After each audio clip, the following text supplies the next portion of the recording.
Hello dears. അപ്പോൾ ഇന്ന് എന്തൊക്കെ കഴിച്ചെന്ന് കണ്ടാലോ? രാവിലെ തന്നെ പുട്ടും പയറും പപ്പടവും മുളകും.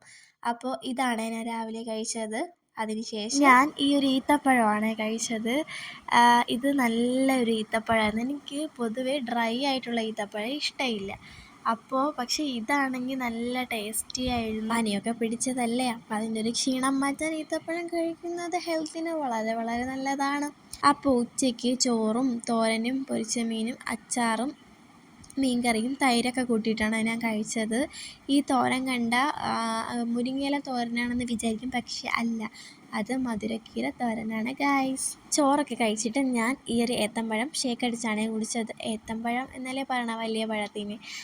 ഇതിൽ ഞാൻ മധുരം ആഡ് ചെയ്തിട്ടില്ല. ഞാൻ ഷുഗർ കട്ടാണെന്നൊക്കെ പറയും, പക്ഷെ മധുരം ആഡ് ചെയ്യാതെ ഈത്തപ്പഴമാണ് മധുരത്തിന് പകരമായിട്ട് ഇട്ടത്. നല്ല ടേസ്റ്റായിരുന്നു, ഞാൻ ഉണ്ടാക്കിയതുകൊണ്ട് പറയല്ല. അങ്ങനെ വൈകിട്ട് ചായയാണ് കുടിച്ചത്. ചായ മാത്രമല്ല, ഈ ഒരു ഇത് എന്ത് കോമ്പിനേഷനാണെന്നൊന്നും ചോദിക്കരുത്. ഇതൊരു പ്രത്യേകതരം കോമ്പിനേഷനാണ്. ഇതിൻ്റെ ടേസ്റ്റ് അറിയണമെങ്കിൽ ട്രൈ ചെയ്ത് നോക്കൂ ഗൈസ്. രാത്രിയിൽ ദോശയും സാമ്പാറുമാണ് കഴിച്ചത്.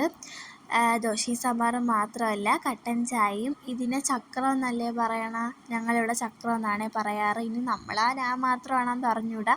അപ്പോൾ ഇന്ന് ഇത്രയൊക്കെ ഉള്ളൂ. ടാറ്റാ.